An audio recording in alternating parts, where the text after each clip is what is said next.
Ya, jadi sekolah pasca sarjana ini telah mengimplementasikan sistem penjaminan mutu. Ya. Ini yang terintegrasi, namanya Airlangga Integrated Management System. Jadi semua tata kelola yang ada di Universitas Airlangga, termasuk di dalamnya adalah sekolah pasca sarjana, juga terintegrasi sistem penjaminan mutu, mulai dari input, proses, output maupun outcome. Dan sistem penjaminan mutu ini dikoordinir oleh Satuan Penjaminan Mutu oleh Sekolah Pasca Sarjana dengan mengikuti 3 standar internasional, yaitu ISO 9001, 2009 dan 2010, kemudian Malcolm Baldrige Quality Award untuk mengukur kinerja excellent. Jadi cocok sekali nanti ini para peserta di program studi itu memang diberi mata kuliah kepemimpinan transformatif untuk menuju ke kinerja excellent. Jadi betul-betul kinerjanya excellent. Kemudian yang ketiga adalah standar dari International Workshop Agreement. Itu masalah tentang tridharma, pembelajaran, pendidikan, penelitian maupun pengabdian masyarakat. Nah, sistem tersebut semua ini ada SOP-nya istilahnya, ya. Standar operasional prosedur atau pedoman prosedur dan yang dijalankan oleh baik pimpinan, baik dosen maupun mahasiswa dan tenaga kependidikan untuk menjalankan sesuai dengan prosedurnya. Termasuk tadi yang disinggung tentang desain maupun redesain kurikulum. Jadi Satuan Penjaminan Mutu akan memonitor kurikulum yang didesain. Salah satunya ada mata kuliah kepemimpinan transformatif ini. Kita monitor, diimplementasikan, kita monitor, kemudian kita evaluasi bagaimana kurikulum yang dijalankan selama 5 tahun.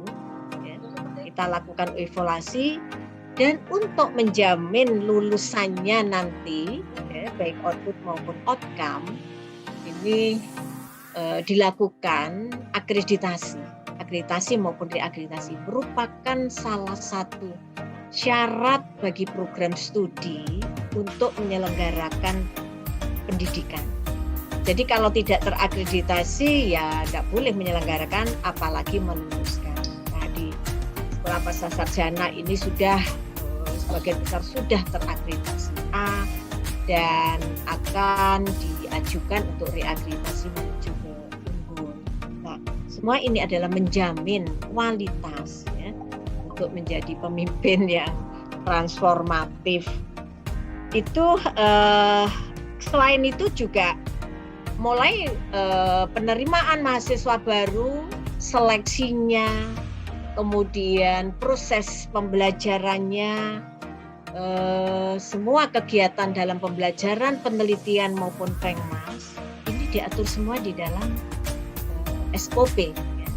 Jadi ada SOP-nya. Jadi kita tidak keluar dari jalur, ya. Oleh karena itu dijamin, ya, penjaminan mutu, quality assurance ini betul-betul menjamin. Dan kalau sampai ada keluar atau perkiraan yang kok begini, nah kita ada juga manajemen risiko. Ya.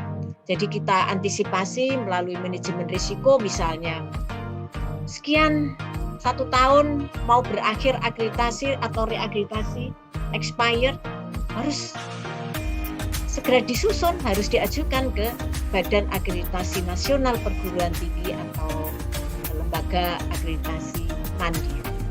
Jadi betul-betul sekolah pasca sarjana ini menerapkan sistem penjaminan mutu yang terintegrasi melalui Airlangga Integrated Management System. Baik, jadi manajemen risiko seperti bagaimana ini nanti kalau studinya tidak tepat waktu, ya. karena di sekolah pasca sarjana ini di program studi sudah ditetapkan bahwa kurikulumnya didesain 1,5 tahun itu sudah bisa lulus. Bagaimana mengantisipasi jangan sampai molor studinya, sehingga oleh Satuan Penjaminan Mutu kita lakukan istilahnya monitoring kemajuan dari mahasiswanya, kemajuan dari apakah mereka sudah mulai nyusun proposal, apakah mereka mendapatkan pembimbingan yang sesuai dengan topik keilmuannya, apakah sudah merencanakan penelitian maupun kapan maju tesisnya.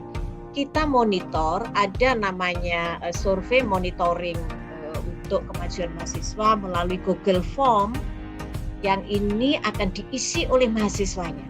Jadi kalau sampai belum tercapai nih kok, sampai hampir 1,5 tahun belum selesai, langsung ini Pak Prawitra, mohon KPS-nya juga memperingatkan jangan sampai nanti studinya molor itu seperti itu. Jadi demikian pula supaya bisa di yudisium, wisuda, ada persyaratan-persyaratan. Tapi semua itu sudah difasilitasi, tidak susah ya, misalnya tesisnya supaya itu betul-betul berkualitas. Jadi ya ada nanti masuk ke dalam proceeding yang akan diselenggarakan melalui international conference oleh sekolah pasca sarjana. Jadi difasilitasi di situ.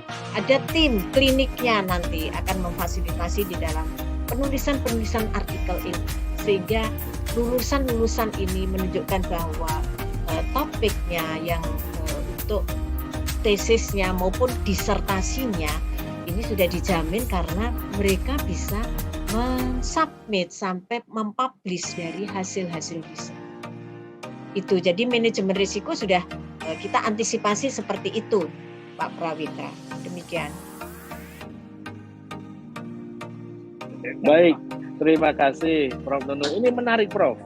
Tadi Prof sampaikan didesain untuk 1,5 tahun. Nah, kurikulumnya. Ya, karena artinya orang yang sekolah di sekolah pasca sarjana, mahasiswa yang sekolah di sekolah pasca sarjana UNER, kalau memang niatnya lurus, ikhtiarnya bagus, 1,5 tahun sudah bisa selesai dia, Prof ya?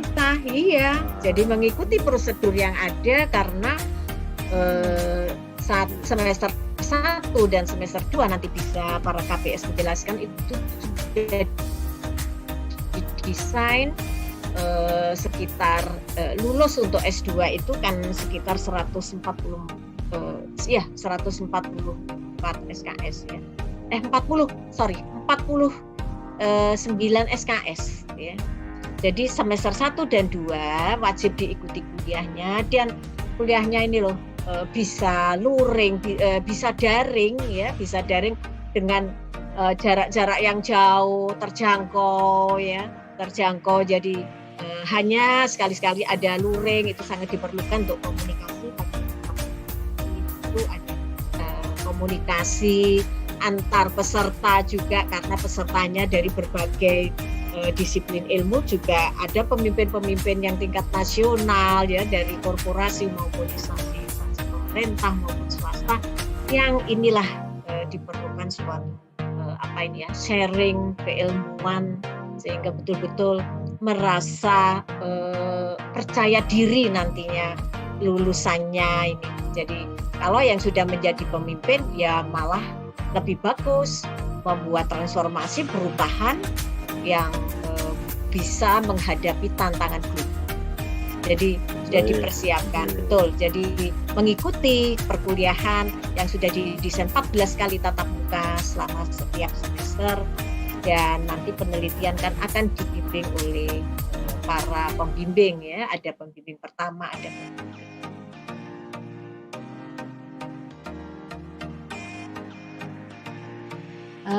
Memang prodi imunologi ini merupakan satu-satunya prodi yang ada di Indonesia di mana sampai jenjang magister ya, sampai jenjang magister memang baru satu-satunya ya.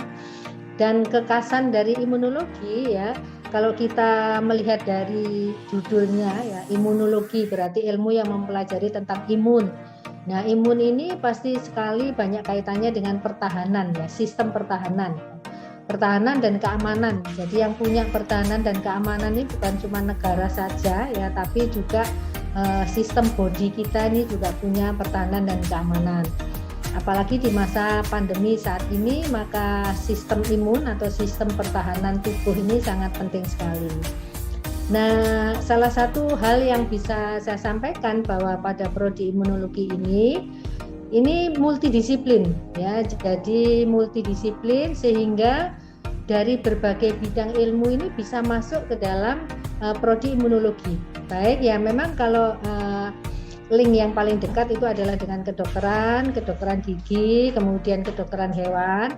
Namun juga bisa, karena sekarang ini sudah kami kembangkan ya, tentang imunologi teknologi.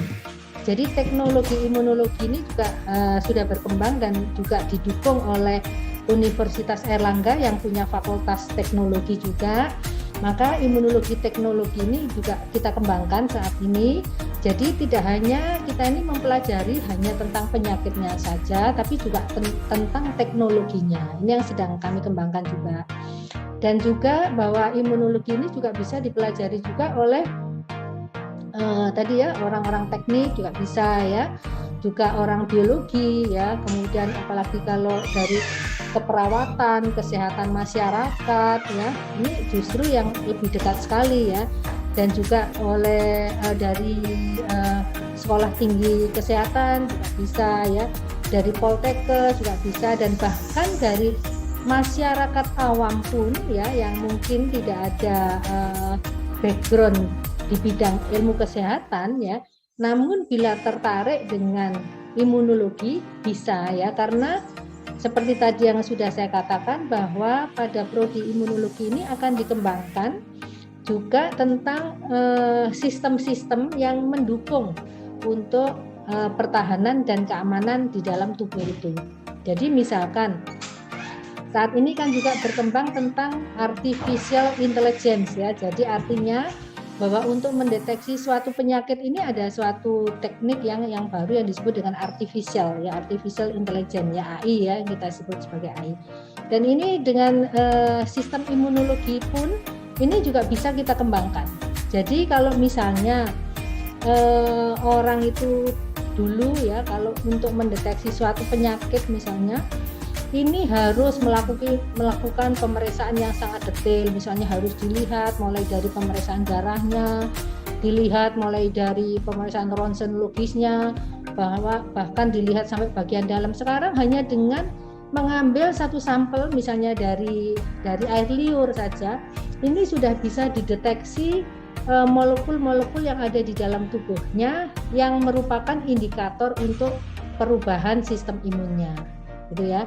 Jadi ini juga merupakan satu hal yang memberikan peluang bagi masyarakat semuanya ya, yang tertarik dengan program studi imunologi, baik itu yang berbasis kesehatan maupun yang non kesehatan.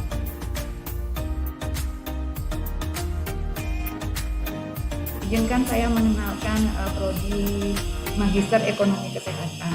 Prodi ini kalau dari sisi legalitas berdirinya adalah prodi yang pertama di jenjang master di Indonesia yang berdiri tahun 2021. Nah, di beberapa universitas lain itu masih sebatas peminatan, itu yang pertama dulu.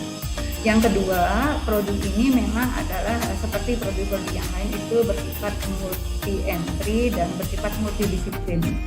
Nama ekonomi kesehatan itu sendiri mempunyai makna bahwa kalau selama ini kita berpikir bahwa kalau kesehatan itu nama lain dari kondisi tidak sedang sakit, misalnya seperti itu kalau sederhananya. Selama ini kalau kita sedang sakit, kita hanya berpikir ya berobat, gitu. Berobat, sembuh, sudah selesai. Nah, kita tidak pernah bisa memperkirakan sampai kapan kondisi baik itu akan ada. Nah, apalagi kita kalau belajar dari kondisi belakangan ini, tiba-tiba terjadi pandemi, tiba-tiba perkembangannya sedemikian cepat yang sangat berdampak sampai pemerintah harus mengeluarkan beberapa kebijakan. Nah, kondisi itu memberi informasi kepada kita bahwa kesehatan itu tidak hanya penting tetapi juga membawa konsekuensi kemana-mana. Salah satunya yang paling dekat adalah ekonomi. Nah, kalau masyarakat sebagai bagian dari warga negara itu adalah dalam kondisi tidak sehat, tentu ini akan berdampak pada negara. Apabila misalnya ketika sakit diobati, pemerintah yang bertanggung jawab, nah di situ konsekuensinya yang dirasakan tidak baik dalam jangka panjang. Prodi Ekonomi Kesehatan, Magister Ekonomi Kesehatan di Sekolah Pasca Sarjana ini mencoba menawarkan bahwa aspek ekonomi dari kesehatan itu sangat besar. Tidak hanya bagi individu, karena kesehatan itu adalah di ekonomi disebut barang publik dan barang ekonomi yang paling unik. Uniknya di mana? Karena kalau di ekonomi secara umum ada produsen, ada konsumen. Nah, sedangkan kesehatan sebagai barang ekonomi itu diproduksi kita sendiri dan dikonsumsi, dinikmati manfaat dari sehat itu kita sendiri, baik sekarang atau di waktu yang akan datang. Nah, kalau kemarin kita mengandalkan intervensi, pembiayaan, pengelolaan dari pemerintah ya selaku institusi yang memang berkewajiban melindungi kesehatan penduduk, tapi ketika kondisi tidak baik itu terjadi, misalnya pandemi, tentu itu akan berdampak pada keuangan negara. Dari situlah rasionalitas ekonomi itu muncul. Kita mencoba menawarkan dari tidak lagi kuratif, kalau selama ini adalah sakit diobati, itu artinya dari aspek kuratif, tapi sebisa mungkin upaya preventif kesehatan itu didukung dengan promotif dan edukatif. Nah, di sini rasionalitas ekonomi itu yang bicara.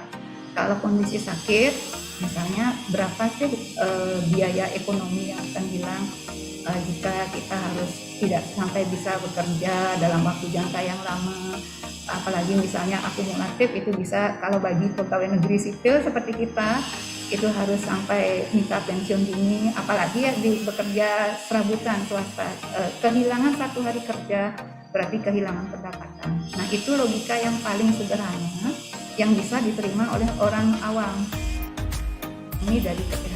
Nah, itu yang kita coba tawarkan di Magister Ekonomi Kesehatan, dan di mana komponen pembelajarannya adalah 60% lebih membahas rasionalitas ekonomi untuk mengajak masyarakat mulai berperilaku hidup sehat agar berinvestasi bagi kualitas kesehatan di masa yang akan datang.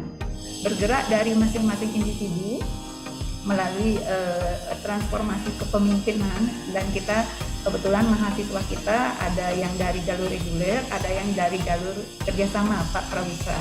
Nah, dari jalur kerjasama ini kita mengundang beberapa pimpinan daerah seperti kabupaten kota di Jawa Timur dan sebisa mungkin nanti se-Indonesia menawarkan aspek ini bahwa kesehatan masyarakat itu sangat penting. Nah, pemimpin-pemimpin dan kepala daerah yang ingin menciptakan transformasi kualitas sumber daya di wilayahnya, salah satunya bisa mulai dari aspek kesehatan. Karena kalau bagi dari sisi pelayanan wajib pemerintah daerah, maka bidang kesehatan itu merupakan pelayanan dasar yang bersifat wajib. Disitulah kita bisa masuk mencoba menawarkan kenapa Magister Ekonomi Kesehatan di Sekolah Pasca Sarjana ini relatif unik dan cukup menantang untuk bergabung bagi Bapak Ibu calon mahasiswa di Sekolah Pasca Sarjana.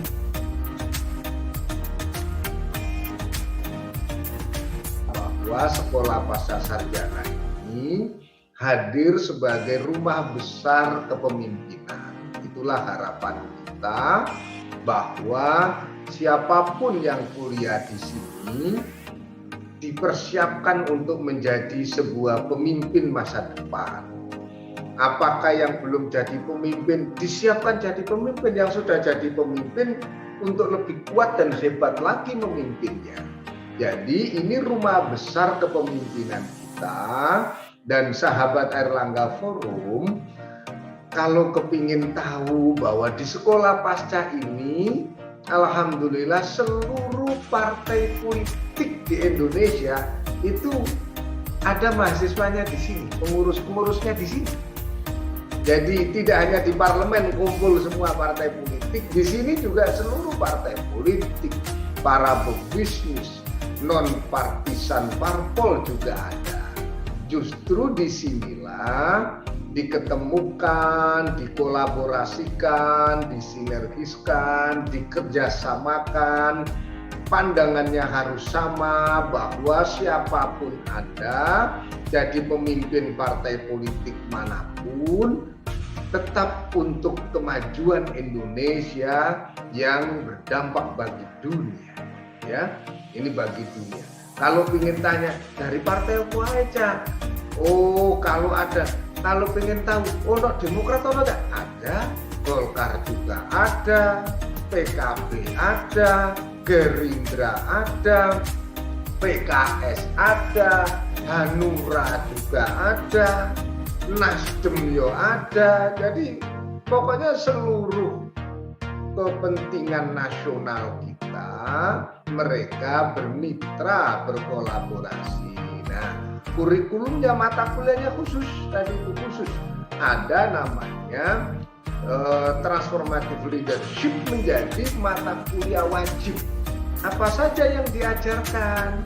Nah, tentu menjadi pemimpin yang penuh kebijakan, membawa kemajuan Indonesia, menyongsong Indonesia Emas 2045. Masuk dulu, kuliah dulu, jalurnya ada jalur kemitraan, ada jalur reguler, tapi dengan kualitas yang sama, pendidikannya sama, dosennya sama, skema pengajarannya sama, dan kontrol mutunya dikontrol oleh Bunda Prof. Nunu. Itu adalah penjamin mutunya.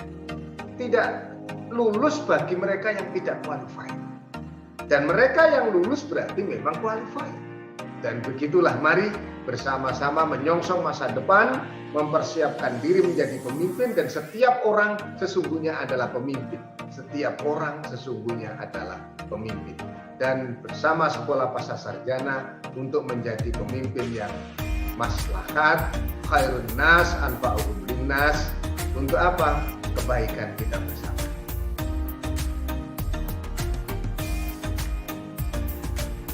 Jadi kalau Prodi MPSDM ini mempunyai 5 minat studi, yaitu pemerintahan, bisnis, pemberdayaan perempuan, analitika data, dan industri kreatif. Ya. Nah, kelima minat studi ini ada di bawah Magister Pengembangan Sumber Daya Manusia. Nah, untuk seperti dijelaskan oleh Prof. Nunu dan juga Pak Rudi tadi, bahwa untuk transformative leadership, ya, untuk transformative leadership ini memang itu adalah orientasi dari lulusan kami. Harapannya adalah lulusan kami itu menjadi seorang transformative leader. Kenapa transformative leader ini menjadi penting? Karena transformative leader ini sangat cocok gitu ya untuk memimpin organisasi dalam masa perubahan. Seperti kita tahu bahwa yang pasti di dunia ini hanya satu, yaitu perubahan. Makanya kita harus bisa menciptakan seorang leader yang transformatif, ya. Nah, ada beberapa karakter untuk leader ini, dan kami mempersiapkan itu. Kami sudah mempersiapkan itu. Jadi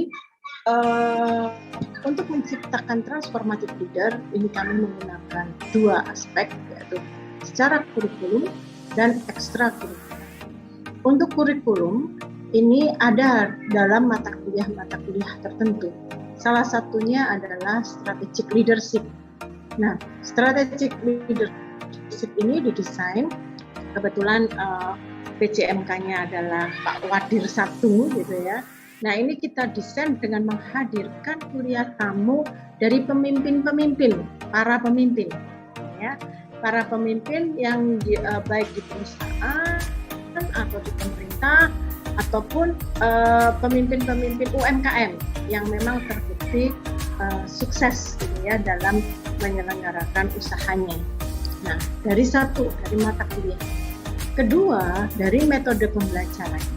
Dari metode pembelajaran ini kami sudah mempersiapkan learning outcome yang memang ditujukan misalnya untuk membentuk pemimpin, seperti kemampuan untuk memecahkan masalah, kemampuan beradaptasi terhadap perubahan, kemampuan untuk mengembangkan orang lain dan sebagainya, sebagai teamwork. Jadi dari sisi kurikulum kami mempunyai mata kuliah yang memang untuk menciptakan transformative leader. Yang kedua dari sisi metode pembelajarannya. Kemudian selain dari kurikulum, kami memantapkan dari ekstrakurikuler. Dari ekstrakurikulernya adalah dengan student leadership development. Nah, ini sebetulnya bukan hanya untuk prodi magister pengembangan sumber daya manusia saja, tetapi didesain memang untuk seluruh prodi yang ada di bawah sekolah pasca sarjana. Jadi prodi di mahasiswa gitu ya, begitu masuk ini sekarang dalam proses gitu ya, maba itu akan dites dengan 9 kriteria gitu ya, 9 kriteria transformative leader. Ini dasarnya kami mengambil dari ini, dan toolsnya ini kami susun sendiri dengan Prof. Seger, dengan teman-teman psikologi gitu ya. Jadi seluruh maba di pasca sarjana ini begitu masuk, mereka akan dites dengan 9 kriteria untuk transformative leader. Apa saja?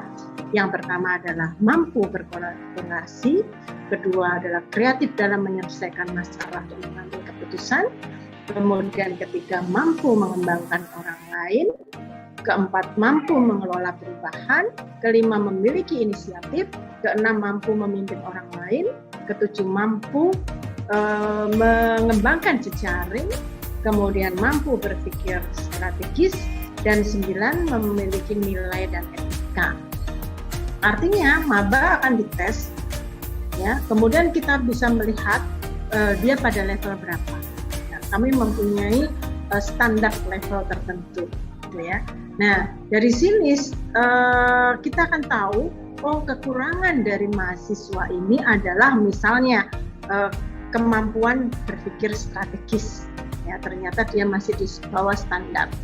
Maka dalam proses, jadi ada pengembangan ya, ada proses pengembangan. Ini akan coba kita improve kemampuan berpikir strategis. Nah, nanti di setiap semester depan akan dites lagi, gitu ya. Sampai harapan kami adalah ketika dia lulus, dia mempunyai 9 karakter ini dengan standar tertentu yang sudah kami tentukan. Jadi tiap semester ada tesnya. Setelah dites, ketahuan nih, kekurangannya di sini akan kita kembangkan. Ya, di kekurangannya itu akan kita tutup. Kemudian lagi dites lagi, sampai dia lulus dengan standar kualifikasi 9 karakter ini yang dimiliki. Nah, itu tentang student leadership development. Jadi memang pasca sarjana ini memang konsentrasi gitu ya, fokusnya adalah menciptakan seorang transformative leader. Sehingga di harapan kami juga riset itu akan mengarah juga ke transformative leader. Dan sekolah pasca sarjana ini juga memberikan beasiswa beasiswa untuk mahasiswa baru, ya, kita akan memberi kesempatan. Misalnya di MPSDN ini kesempatannya ada 5, karena kami mempunyai 5 minat gitu ya. Ada 5 mahasiswa yang nanti mahasiswa bisa memperebutkan untuk beasiswa, tentunya dengan syarat-syarat tertentu. Kemudian yang kedua, kami juga mempunyai pasca sarjana ini mempunyai lembaga riset, gitu ya, riset. Nah, di lembaga riset ini juga akan ada semacam grant. grant mengarah pada riset leadership. Nah, di lembaga ini kami juga mempunyai banyak gitu ya hibah untuk riset. Jadi ada dari beberapa institusi, nanti mungkin Prof. Parto ini yang lebih paham menjelaskan ya tentang lembaga riset ini dan hibah-hibah dari luar ya, dari luar, sehingga hibah-hibah yang kami terima ini yang lumayan banyak ini akan kami buat untuk hibah riset-riset mahasiswa. Jadi Prof. Prawitra nggak usah khawatir sebetulnya untuk masuk di tempat kami. Tadi ada Prof. Nunu menyatakan bahwa Prof. Nunu itu janji kami, gitu ya, janji prodi adalah 1,5 tahun lulus, gitu kan? 1,5 tahun lulus itu janji prodi. Artinya KPS pengelola itu harus menjamin bahwa mahasiswanya tidak kesulitan untuk lulus 1,5 tahun, memfasilitasi mahasiswanya lulus 1,5 tahun. Jadi kalau ada mahasiswa yang misalnya lulusnya lebih dari 1,5 tahun itu bukan karena masalah di prodi gitu ya. Jadi artinya itu bukan kesalahan dari pasca gitu ya, tetapi mungkin karena ada masalah di mahasiswa. Jadi itu jaminannya. Nah, gimana? Padahal lulus di prodi ini, lulus dari pasca ini juga harus publikasi loh ya, gitu ya. Nah, karena standarnya kan standar UNER, gitu kan. Nah, tapi nggak usah khawatir. Nah, kenapa? Karena kami memfasilitasi, gitu ya. Apa fasilitasnya? Fasilitasnya adalah di MPSDM itu ada mata kuliah yang namanya proposal tesis, gitu ya. Mata kuliah ini ada di semester 2. Nah, di semester 2 ini kita buat mata kuliah ini seperti tutorial. Jadi, mahasiswa akan diajar oleh kakak-kakak kelasnya yang sudah lulus, yang tentunya yang qualified, yang terpilih, gitu ya, untuk menulis, gitu ya, menulis bab 1 sampai bab metode penelitian. Jadi sampai bab 4. Bab 5 itu sudah pembahasan, gitu ya. Jadi akan dibina selama 1 semester untuk menulis proposal sampai jadi proposal, ya. Nah, ini pembinaan ini rutin setiap minggu. Jadi tidak usah takut. Karena apa? Kami menyadari bahwa input kami beragam.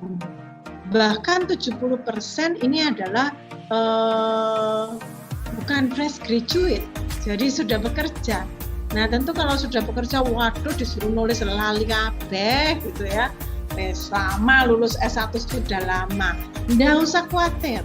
Ada proses gitu ya, ada proses untuk membantu gitu ya, membantu. Nah, yang ngajar bukan dosen. Ya, apalagi kalau saya yang ngajar, wah galak saya. Ditanyain saya bisa marah gitu aja nggak ngerti gitu. Nah, yang ngajar ini adalah kakak kelasnya. Jadi kayak temennya gitu ya, kayak temennya. Saya tuh nggak ngerti variabel itu apa. Oh, bebas mereka tanya. Saya nggak tahu cara nyari jurnal itu gimana. Bebas mereka tanya. Ya, jadi mereka sangat akrab gitu ya, sangat akrab, bisa bertanya apa aja. Nah, kemudian bukan hanya itu, karena syarat lulus kan adalah publikasi. Kadang-kadang orang itu mau daftar ke UNER takut. Kenapa? Wah, kalau masuk UNER itu harus ada publikasi, gitu kan? Nggak usah khawatir, gitu ya. Nggak usah khawatir. Kenapa? Karena kami juga memfasilitasi dalam arti mengajari gitu ya, mengajari bagaimana cara publish ya di mata kuliah proposal tesis itu. Jadi mereka diajari gimana caranya publish. Nah, salah satunya adalah pasca sarjana ini memfasilitasi Prof. Prawitra paling tidak publish itu di conference, international conference gitu ya. Nah, pasca sarjana memfasilitasi.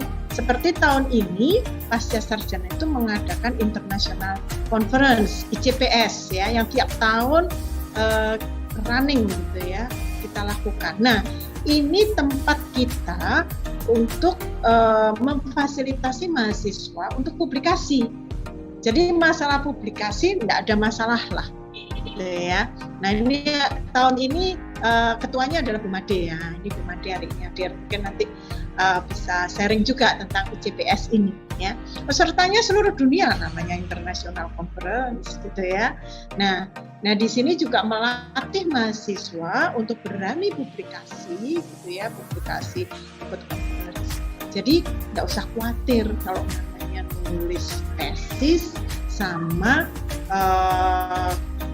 publikasi gitu ya, kita fasilitasi.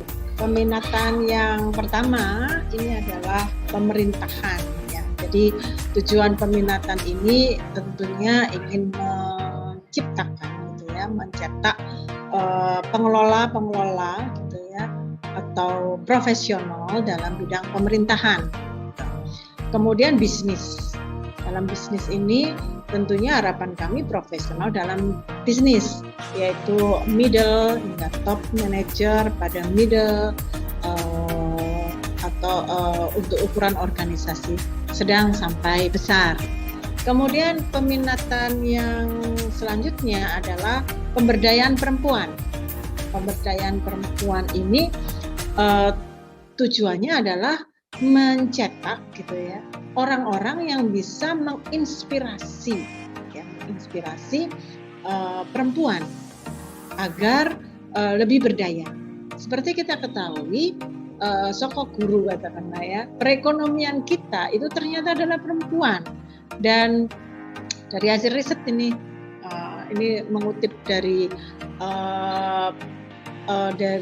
Bupati Trenggalek, Gus Ipin. Nah, Gus Ipin juga mengambil kuliah di sini, Gus Ipin, Bupati Trenggalek ini. Pemberdayaan perempuan itu menyatakan bahwa dari sisi pendapatan ya, kalau perempuan pendapatannya itu 95% untuk dikelola masuk ke keluarga. Sedangkan kalau laki-laki itu cuma 35%. Jadi pemberdayaan perempuan itu tentunya sangat penting. Perempuan yang berdaya maka rakyat menjadi sejahtera. Nah, yang keempat adalah analytical data. Ini penting sekali untuk saat ini. Seperti dengan IT system, data itu begitu mudahnya, begitu banyaknya. Nah, tapi data yang banyak itu tidak akan bisa digunakan untuk mengambil keputusan kalau tidak kita analisa dengan baik. Nah, disinilah minat studi ini adalah tujuannya adalah menciptakan profesional dalam menganalisa data. Sehingga data-data yang ada ini bisa kita analisa dengan baik untuk pengambilan keputusan strategis. Nah, yang terakhir adalah yang kelima, industri kreatif. Nah, industri kreatif ini profesional. Tujuannya adalah mencetak profesional dalam bisnis kreatif. Ini menyenangkan sekali. Nah, barusan Pak Piga ya sebagai ketua minat, ini barusan ketemu nih dengan teman-teman di industri film. Nah, nanti di semester 2 ini Mas Garin Nugroho, ya, Mas Garin Nugroho akan terlibat dalam proses pembelajaran untuk mata kuliah di industri kreatif, termasuk Mas Reza Radian. MPSDM ini jangan lupa sudah terakreditasi PIKTA dan juga akreditasi internasional APES. Nah, kemudian juga metode pembelajaran kami adalah case based, jadi berdasarkan kasus-kasus, dan kemudian juga project. Tadi kami punya kelas kerjasama dan juga punya kelas reguler. Kalau kelas reguler itu Senin sampai Jumat, kuliahnya malam. Kalau yang kelas kerjasama itu Jumat Sabtu, gitu ya, Jumat Sabtu. Hybrid kelas gitu ya. Jadi bisa online. Kebetulan keputusan dari Sekolah Pasca Sarjana sebelum UTS ini adalah online gitu ya. Tapi nanti setelah UTS hybrid.